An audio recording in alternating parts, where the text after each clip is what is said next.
नमस्कार, आपके साथ हूं मैं खुशबू मनोरमा मिश्रा और आप देख रहे हैं इंडिया न्यूज। रूस और यूक्रेन का युद्ध पिछले लगभग 4 सालों से चल रहा है, लेकिन यह युद्ध थमने के बजाय और भीषण होता जा रहा है। हाल के दिनों में रूस ने यूक्रेन पर हमले और ज्यादा तेज कर दिए हैं। रूस के ताबड़तोड़ हमले ने यूक्रेन को दहला कर रख दिया है। रूस और यूक्रेन के बीच जंग में अब तक हजारों लोग मारे गए।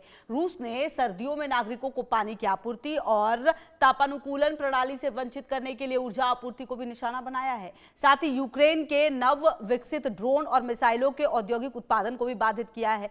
यूक्रेन के शहरों पर रूस के ताबड़तोड़ हमले जारी हैं। यूक्रेन में तबाही के निशान हर ओर नजर आ रहे हैं। रूस के प्रचंड प्रहार के बावजूद यूक्रेन पीछे हटने को तैयार नहीं है। यूक्रेन भी रूस पर जोरदार पलटवार कर रहा है। यूक्रेन ने प्रोकोवस्क में रूस के सैनिकों पर बारूदी हमला किया और ड्रोन का उपयोग कर कई जगहों पर घात करके हमलों को अंजाम दिया। इसके अलावा यूक्रेन के जवानों ने कई रूसी टैंक को निशाना बनाते हुए उसे तबाह कर दिया और आग लगा दी। यूक्रेन ने रूस के सैन्य ठिकानों और हथियार डिपो पर भी विनाशक हमले किए। साथ ही रूसी तेल रिफाइनरी सारातोव पर ड्रोन से हमला कर आग लगा दी। तो आपको देखिए, कहीं ना कहीं जो रूस यूक्रेन जंग है वो लगातार तेज होती हुई नजर आ रही है और कहीं ना कहीं अब देखना यह है कि आने वाले समय में इस जंग के और क्या मायने होंगे। और कहीं ना कहीं ये भी कि जो तस्वीरें लगातार सामने आई हैं वो यही बता रही है कि ना रूस रुकने वाला है ना यूक्रेन, और कहीं ना कहीं जो स्थिति है वो काफ़ी ज़्यादा खराब होती हुई नजर आ रही है। और ऐसा लगता है कि ये जो युद्ध है, ये जो जंग है वो अभी और ज़्यादा तेज चलेगी। तो देखिए, रूस यूक्रेन जंग को अगर आप समझे तो इसको ऐसे समझिए कि ग्राफिक्स के जरिए कैसे रूस ने यूक्रेन पर हमला तेज कर दिया। आप देखिए, रूस ने यूक्रेन पर हमला तेज कर दिया। यूक्रेन के शहरों पर रूस के जो ताबड़तोड़ अटैक है वो लगातार चल रहे हैं। ग्लाइड बमों से अटैक कर रहा है रूस लगातार। देखिए, रूस के जो हमले करने के तरीके हैं वो लगातार अलग अलग तरीके से हो रहे हैं। एक महीने में रिकॉर्ड ग्लाइड बम गिराए गए हैं। जी हाँ, ग्लाइड बमों से यूक्रेन में भारी तबाही मची है। मतलब तबाही का मंजर आप सोच भी नहीं सकते, उस हद तक तबाही मची है। यूक्रेनी सैनिकों ने बॉर्डर से सटे इलाकों में जो हमले हैं वो किए हैं। इसके अलावा रूस ने 10 महीने में 40,000 बम हमले किए। तो आप समझिए कि अगर इस तरह के हमले इतने ज्यादा हुए हैं तो कितना नुकसान जो है वो यूक्रेन को हुआ होगा। यूक्रेन के शहरों पर रूस के ताबड़तोड़ हमले हैं। रूस के बशकोर्तोसान में ड्रोन अटैक हुआ है। रूस के 1300 किलोमीटर तक यूक्रेनी अटैक जो है वो देखने को मिला है। मतलब आप देखिए, यूक्रेन भी रुक नहीं रहा, यूक्रेन के भी हमले लगातार हैं। यूक्रेन ने ऑयल प्लांट को निशाना बनाया है, तो यूक्रेन भी उन जगहों को निशाना बना रहा है जहां से रूस के हमले ज्यादा हो सकते हैं। रूस ने रात भर में मार गिराए हैं कई ड्रोन। डोनेस्क में रूस यूक्रेन के बीच जंग लगातार आक्रामक रही है। डोनेस्क वो इलाका रहा है जो काफी ज्यादा जद में रहा है और काफी ज्यादा यहां पर लड़ाइयां लड़ी गई हैं। जनवरी से मई के बीच औसत 120 हमले जो हैं वो लगातार रोज किए गए हैं। तो कहीं ना कहीं आपको बताएं कि जो पूरी स्थिति है वो देखने की ये है कि आने वाले समय में क्या स्थिति और रहेगी। यूके देवनाथ जी अब हमारे साथ जुड़ गए हैं बातचीत करने के लिए। सर, बहुत स्वागत है आपका। Very good afternoon. सर, देखिए, जो ये स्थिति बन रही है रूस और यूक्रेन के बीच में, मतलब रूस तो हमले कर ही रहा है और ग्लाइड बम जो है वो लगातार वो गिरा रहा है। एक रिकॉर्ड ये भी कहता है कि रिकॉर्ड ग्लाइड बम से उसने हमले किए हैं यूक्रेन पर। लेकिन यूक्रेन को अगर देखें तो यूक्रेन ने भी थाम के नहीं रखा है। यूक्रेन भी लगातार जवाब दे रहा है। कुल मिलाकर ये माना जाए यूके देवनाथ जी के आने वाले समय में ये जंग और ज्यादा तेज होगी। जी हाँ खुशबू जी, हो ये रहा है कि अमेरिका और यूरोपियन देश, नेटो के जो दूसरे देश हैं, सब लगातार यूक्रेन को एक से एक बढ़िया हथियार मुहैया करा रहे हैं। शुरुआती दौरों में अगर हम देखें तो यूक्रेन को इस तरह के मिसाइल दिए गए थे जिनकी मारक क्षमता 30 किलोमीटर 80 किलोमीटर होती थी ज़मीन से ज़मीन पर। बाद में अमेरिका ने यूक्रेन को देना शुरू कर दिया एटैकम्स मिसाइल्स, जो कि रूस के अंदर 300 किलोमीटर तक घुसकर प्रहार कर सकती है।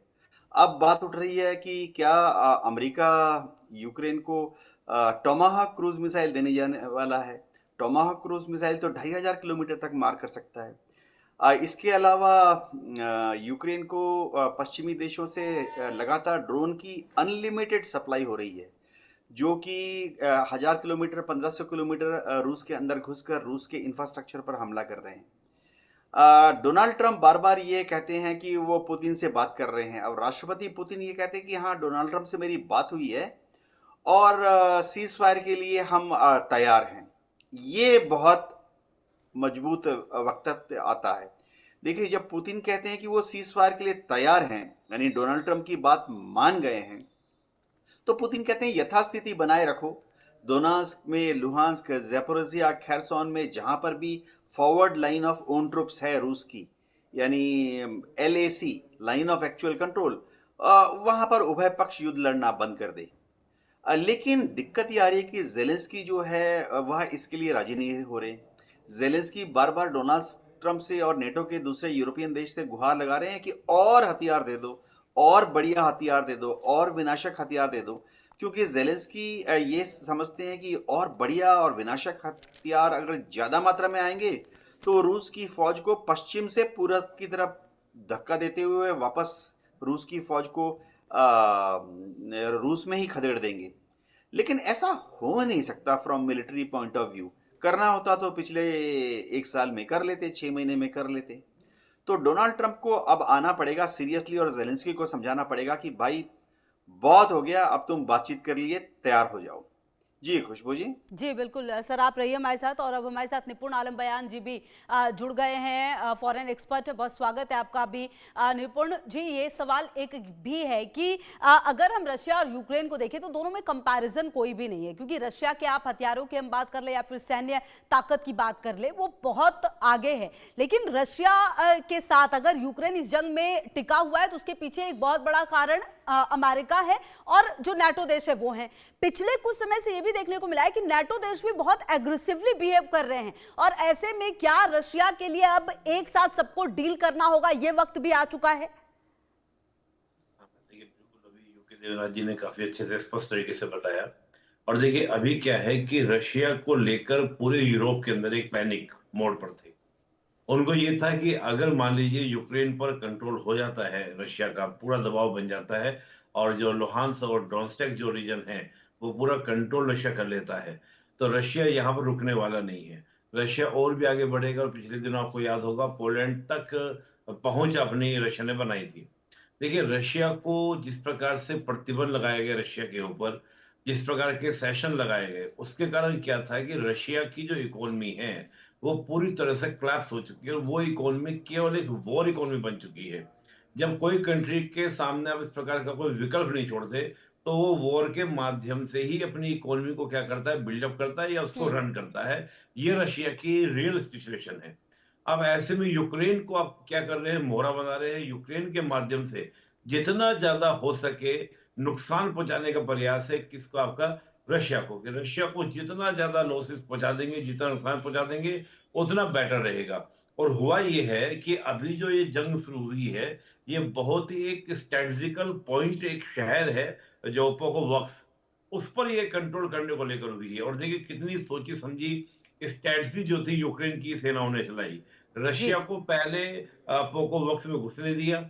घुसने के बाद जब रशियन फोर्सेस उसमें घुस गई, तो उसको सराउंडेड घेर कर उस पर अटैक करना स्टार्ट किया है। हम्म। जो सुनने में आ रहा है, समझने में आ रहा है, जो स्ट्रेटेजिक पॉइंट ऑफ व्यू से हम देखें, तो योजना ये है कि अभी दिसंबर के मंथ में बर्फबारी शुरू हो जाएगी और रशियन फोर्सेस को जो सेकंड वर्ल्ड वॉर में हुआ था जर्मन के साथ, उसी तरीके से घेर कर वहीं पर कंट्रोल करने का प्रयास है। और ब्लैक सी में भी आप देखें कि क्रीमिया को लेकर भी आपका यूक्रेन की सेनाओं ने हमले स्टार्ट कर दिए हैं। तो ठीक मुझे है ऐसा निपुण लगता है। आलम बयान जी, आप रहिए जी। हमारे साथ और हम आगे भी इस चर्चा को ले जाएंगे। इस बीच एक अहम जानकारी आ रही है, वो अपने दर्शकों को दे दे। रूस यूक्रेन जंग से जुड़ी हुई एक बड़ी खबर सामने आ रही है। एटमी जखीरे में बढ़ोतरी पर पुतिन का बड़ा बयान सामने आया है। रूस तेजी से बढ़ा रहा है एटमी शक्ति। पुतिन कह रहे हैं वेरेवेस्निक पोसाइडन से ताकत बढ़ी है। रूस का मकसद किसी को डराना नहीं है, ये बात भी पुतिन की तरफ से कहा जा रहा है। यूके देवनाथ जी सर, एक तरफ ये कहना कि रूस बहुत तेजी से अपने हथियार के जखीरों को बढ़ा रहा है, हम आते हैं आपके पास। इसी बीच एक और जानकारी आ रही है,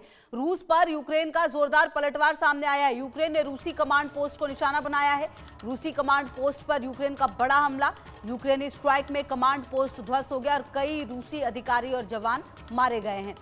यूके देवनाथ जी सर, मेरा ये सवाल कि एक तरफ पुतिन जो है वो ये कह रहे हैं कि रूस लगातार अपनी ताकत बढ़ा रहा है, लगातार अपनी सैन्य क्षमता को बढ़ा रहा है, लेकिन ये किसी को डराने के लिए नहीं है।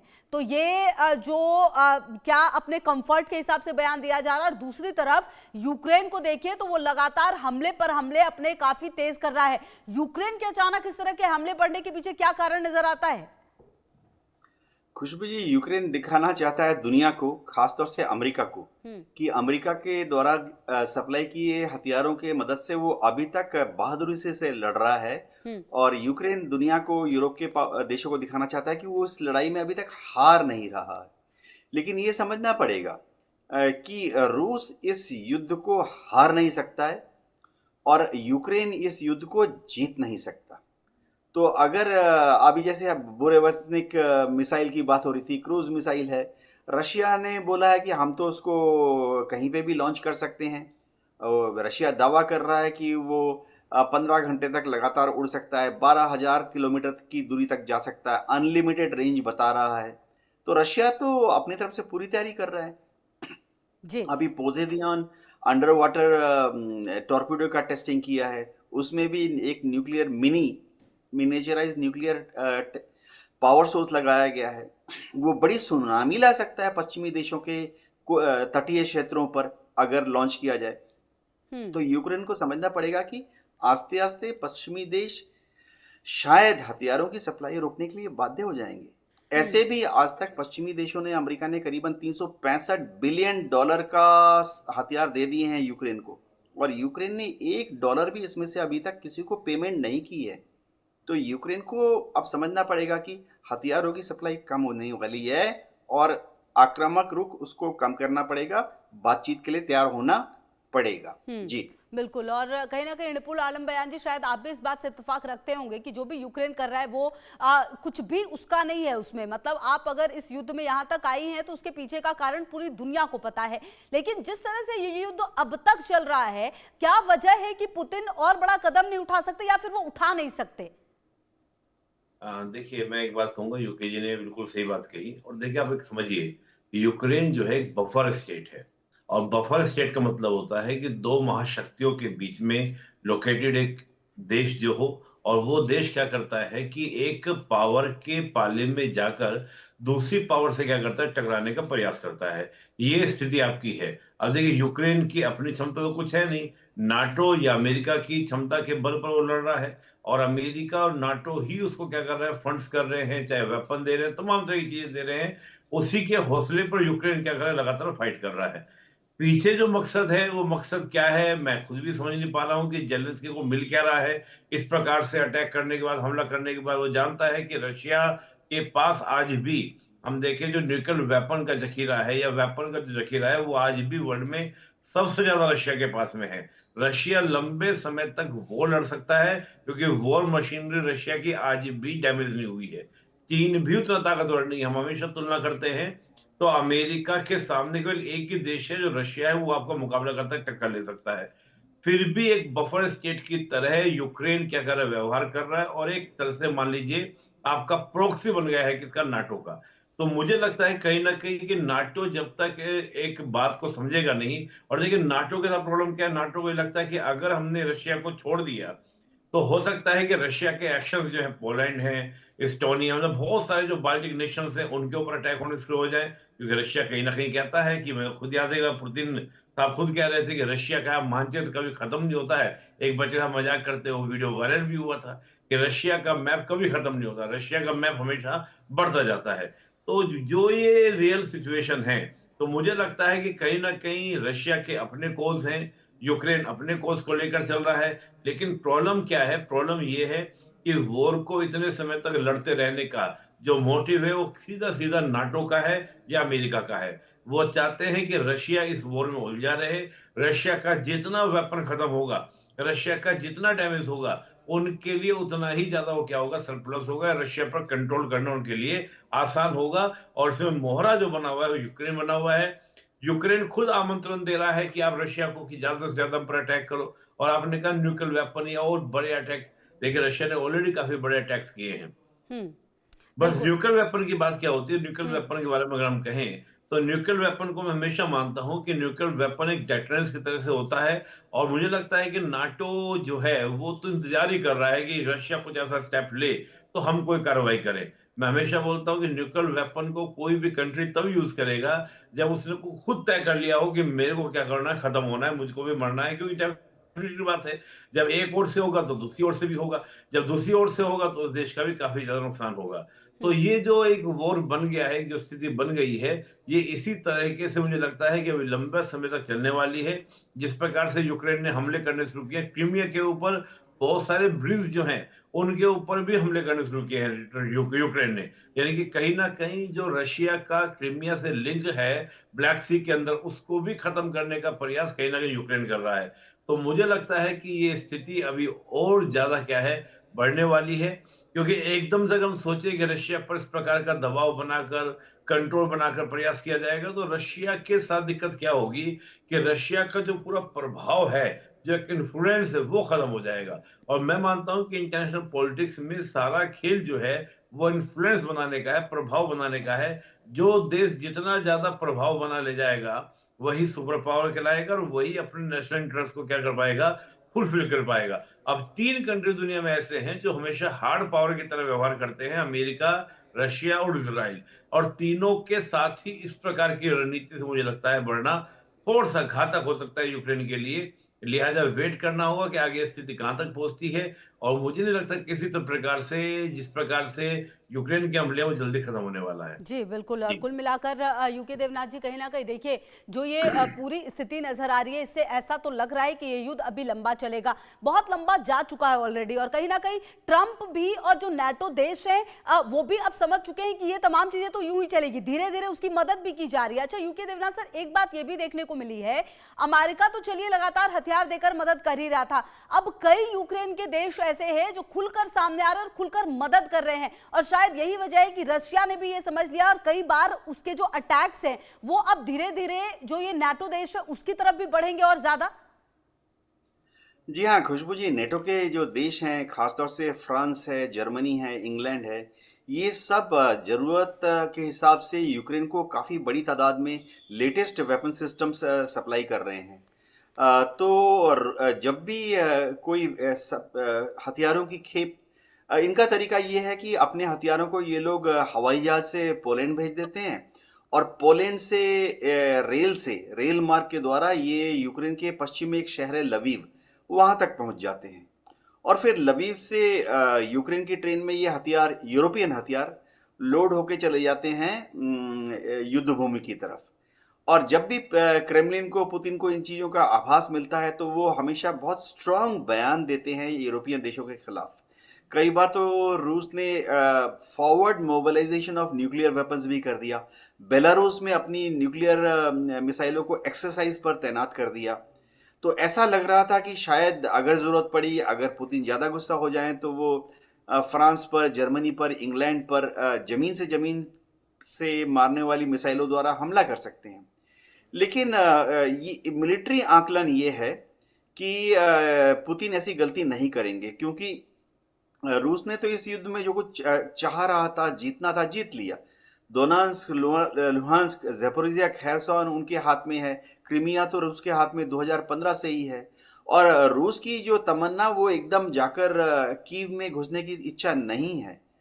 तो रूस इस युद्ध को जीता हुआ है, जीत गया है।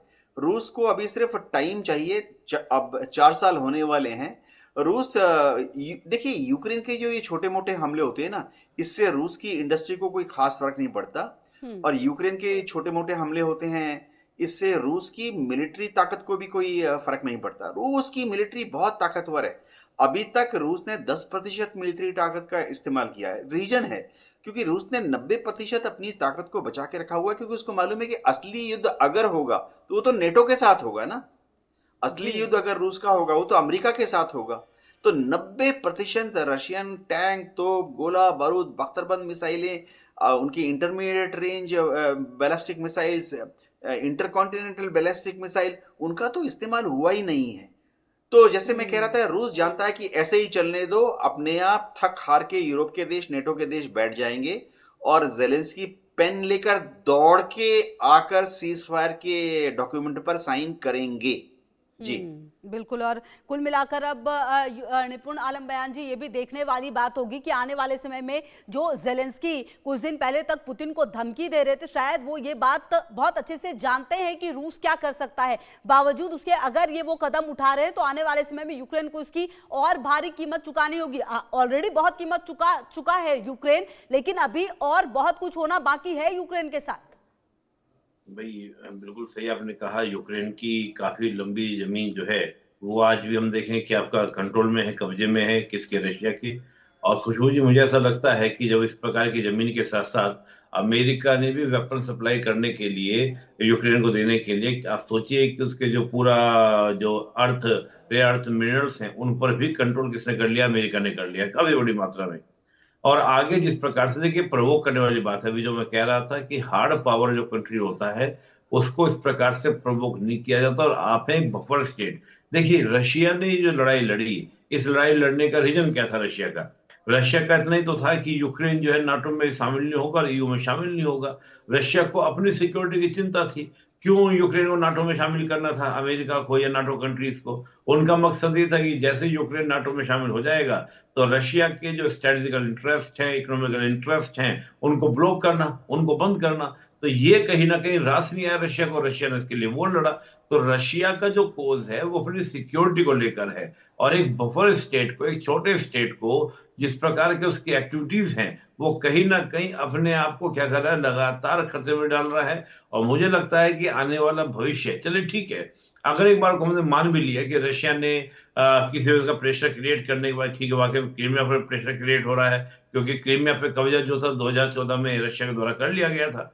अब वहां पर एक अच्छा खासा इन्वेस्टमेंट कर चुका है, वो अपनी नेवी का वहां पर कमांड बना चुका है। बहुत सारे उसके इन्वेस्टमेंट ऑलरेडी क्या हो चुके हैं, आपके हो चुके हैं क्रीमिया के अंदर। तो मैं मान सकता हूं कि चलो एक बार रशिया क्रीमिया को देखकर थोड़ा बहुत कंट्रोल कर ले, नियंत्रण कर ले। लेकिन आप ये मानकर चलिए कि जब जब यूक्रेन जो है नाटो की बात करेगा, ईयू की बात करेगा, तो रशिया को अपने स्ट्रेटेजिकल और इकोनॉमिकल इंटरेस्ट पर खतरा दिखाई देगा। ये और फिर होगा। तो मुझे लगता है कि यूक्रेन यहाँ पर एक बफर स्टेट होने के बाद भी जो उसकी फॉरेन पॉलिसी होनी चाहिए उस तरह की फॉरेन पॉलिसी लेकर नहीं चल रहा है।